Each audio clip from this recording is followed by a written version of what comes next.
Halo, gue Kevin Anggara. Di video ini gue pengen bahas sedikit hal yang gue pelajari dari buku Building a Second Brain-nya Tiago Forte.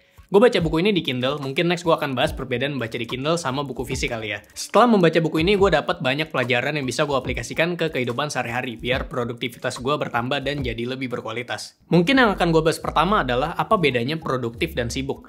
Dari perspektif gue, produktif itu gue fokus mengerjakan satu hal, sehingga ketika gue udah menghabiskan waktu tertentu, misalnya 1 jam, outputnya tuh kelihatan. Sedangkan sibuk berarti gue menghabiskan waktu tapi untuk banyak hal, jadinya nggak fokus. Konteksnya ini lebih ke sistem atau workflow kerja, yang mana setiap orang punya workflow berbeda.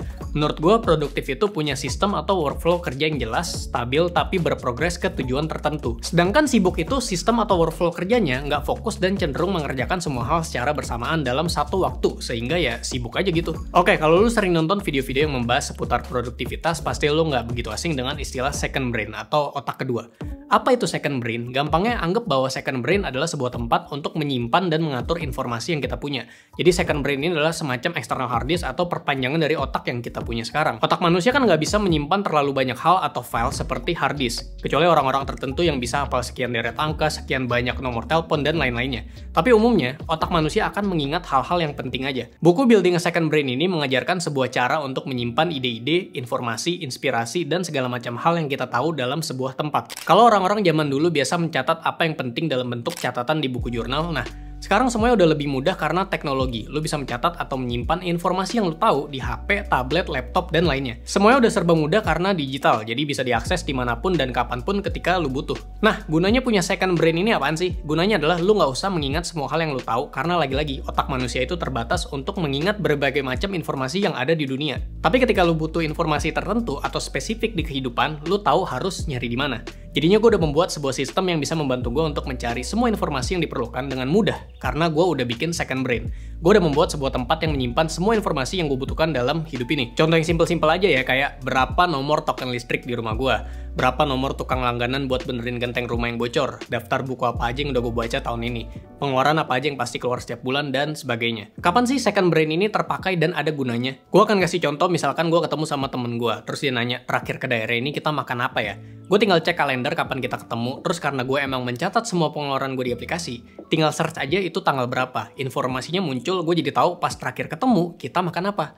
Temen gue mungkin akan kaget kayak, kok lu masih inget? Padahal yang gue lakukan hanya mencatat dan mencari informasi itu ketika dibutuhkan. Rahasianya, second brain. Gue mencatat informasi yang mungkin berguna di masa depan. Itu contoh simple aja ya, ketika lu punya second brain, tempat lu untuk menaruh informasi-informasi yang lu punya, itu akan kepake banget di masa depan kayak contoh simple yang gue kasih tadi. Aplikasi untuk second brain itu banyak banget kayak Notion, Evernote, Google Keeps, Apple Notes, dan masih banyak lagi. Untuk aplikasi ini cocok-cocokan dengan tipe kita dalam mencatat atau mengelola informasi. Gue akan cantumin cards ke video dari Tiago Forte, penulis buku Building a Second Brain, yang akan membantu lo untuk tahu lo tipe orang yang seperti apa dalam mencatat informasi. Oke, setelah lo tahu aplikasi A atau B ini adalah aplikasi yang cocok dengan style lo dalam mencatat informasi, berikutnya adalah gimana caranya kita tahu dengan situasi information overload yang ada di internet, informasi banyak banget setiap detik, mana sih informasi yang harus gue save di second brain gue. Dari buku Building a Second Brain ada metode yang namanya CODE. CODE itu CODE, Capture, Organize, Distill, Express. Nanti gue akan sedikit fokusnya di Organize, cuman mari gue bahas satu-satu. Capture, menyimpan sesuatu yang menurut lu menarik, wow banget, atau inspirasi nih. Dan bentuknya itu bisa berupa quotes,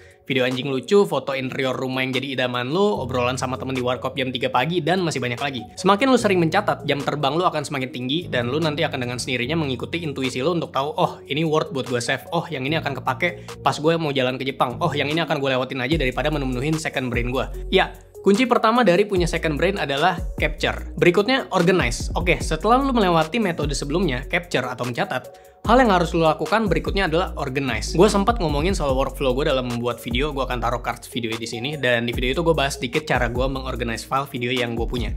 Tapi di sini nggak spesifik gue ngomongin video karena lu bisa mengcapture apapun untuk second brain lu. Nah, untuk tahap organize ini ada satu metode yang diperkenalkan Tiago Forte, namanya PARA. PARA itu meliputi projects, areas, resources, dan archives. Jadi apa yang lo capture itu akan dibagi ke kategori-kategori ini. Yang penting untuk lo ingat adalah apapun aplikasi note-taking apps lo, apapun device yang lo gunakan untuk second brain lo, sistem untuk mengorganisasi itu cuma satu. PARA, sebuah metode yang akan memberitahu kategori informasi yang udah lo capture itu masuknya kemana dan ketika lo butuh, nyarinya di mana. Biasanya ketika mengcapture sesuatu, kita jadi terlalu perfeksionis dalam mengorganize itu dan ya itu buang-buang waktu jatuhnya. Yang pertama, projects. Kategori ini adalah untuk semua jenis informasi yang lagi dikerjain sekarang, punya hasil akhir yang jelas, dan ada deadline. Contoh, ketika bikin video ini, gue ngumpulin semua highlights yang udah gue simpen dari buku Building a Second Brain, footage video yang diperlukan, intinya semua hal yang berkaitan jadi satu folder. Folder project ini hasil akhirnya jelas, video, dan ada deadline-nya, bulan Desember. Sistem pengkategorian seperti ini memudahkan karena tujuan dari organizing apa yang udah lo capture adalah move the goals forward. Buku ini juga bilang everything in the kitchen is designed and organized to support an outcome. Berikutnya areas. Kategori ini adalah untuk semua jenis informasi yang membutuhkan tanggung jawab lo dalam jangka panjang dan perlu di-maintain dari waktu ke waktu. Contohnya, to-do list wajib setiap bulan, semua hal yang berkaitan dengan apartemen atau rumah lo, travel plan, personal finance atau expenses, dan masih banyak lagi. Lanjut, yang berikutnya adalah resources. Kategori ini adalah untuk semua jenis informasi atau topik yang menjadi interest lo dan berguna di masa depan. Contohnya interior design, mechanical keyboard, musik, buku, film, dan masih banyak lagi. Anggaplah ini jadi semacam folder buat bank ide dan referensi lo. Dan yang terakhir, archives. Kategori ini adalah untuk semua jenis informasi yang udah nggak aktif di 3 kategori sebelumnya. Contohnya file dari project yang udah selesai, file dari areas yang udah nggak menjadi tanggung jawab lo, file dari resources yang udah nggak jadi interest lo, dan lainnya. Kalau suatu saat lo butuh informasinya dan kebetulan ada project baru yang mirip-mirip nih sama project lama yang udah pernah lo kerjain, tinggal nyari di kategori ini aja. Nah, buat organize apa yang udah gue capture, gue pakai notes di HP, Notion, Moneylover buat track pengeluaran dan pemasukan setiap hari, dan untuk data-data utama, sekarang gue pakai Synology NAS. NAS ini adalah Network Attached Storage, sebuah device untuk menyimpan dan membagikan data. Bisa dibilang ini semacam mini server gitu, dan apa bedanya dengan Google Drive atau layanan sejenisnya? Bedanya ada di lokasi penyimpanan datanya. Kalau Google Drive kita nggak tahu lokasi fisik dari data-data kita ada di mana, karena itu milik pihak ketiga. Sedangkan NAS ini kita bisa set lokasinya sendiri. Itu salah satu alasan gue memilih menggunakan Synology NAS. Device yang gue pakai ini namanya Synology DS923 Plus. DS ini merupakan lini produknya di Station. Angka 9 ini berarti skalabilitas hard drive-nya ketika di-expand. Angka 23 ini range tahun rilisnya, dan Plus merupakan seri dari produknya. Yang menarik dibandingkan dengan eksternal hard drive biasa adalah Synology DS923 Plus ini punya operating system sendiri. Gue akan cantumin aja spesifikasi produknya. Nah, ketika udah di-setup, gue bisa mengakses data-data yang gue punya dimanapun, kapanpun, dan dengan device apapun seperti Google Drive yang biasa gue pakai. Tapi bedanya, ini tanpa biaya berlangganan. Ini menurut gue life-changing banget. Gue akan nunjukin cara gue manage second brain gue dengan metode yang udah gue bahas tadi. Parah. Semua informasi gue berupa data atau file itu gue bagi ke dalam 4 kategori ini. Projects, areas, resources, dan archives.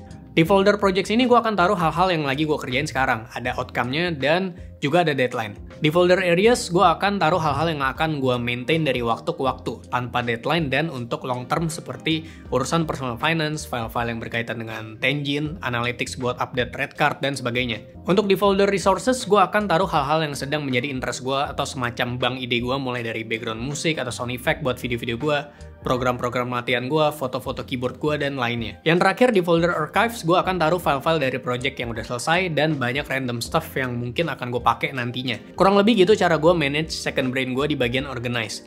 Data atau file yang gue punya itu jadi terpusat di satu tempat aja dan jadi lebih efektif dan efisien. Kalau buat organize yang lebih detail dalam konteks syuting video, cara gue organize file itu udah pernah gue bahas di video tentang cara bikin video, bisa cek lagi di cards yang ini kalau ketinggalan. Oke, lanjut ke metode berikutnya setelah capture dan organize adalah distill. Distill berarti menyaring informasi yang udah lo dapetin dan kumpulin. Jadi cari intinya, bikin kesimpulan atau bikin catatan biar suatu waktu ketika lo butuh, lo tinggal baca intinya aja. Yang terakhir, express. Ini adalah tahap berikutnya membuat sesuatu dari apa yang udah lo kumpulin. Ya ini akan gue sambil tunjukin lagi, buku Building a Second Brain ini ngajarin lo buat nggak pasif dengan informasi yang udah lo punya. Tapi justru mendorong lo untuk membuat sesuatu dari itu. Contoh, gue udah punya banyak banget informasi dan catatan soal mechanical keyboard di folder resources. Biar gue nggak pasif aja dengan informasi yang udah gue punya, gue bisa mulai dengan bikin konten tentang mechanical keyboard di YouTube.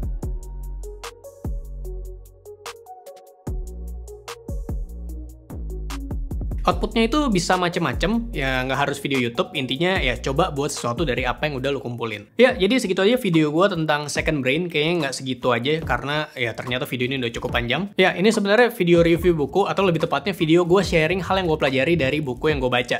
Semoga setelah nonton video ini lo jadi lebih jago dalam memanage informasi dan pengetahuan yang udah lo punya, lo jadi mulai untuk bikin second brain lo sendiri, atau mungkin lo mulai baca buku Building a Second Brain juga, siapa tahu ada insight baru yang lo dapet dari sini.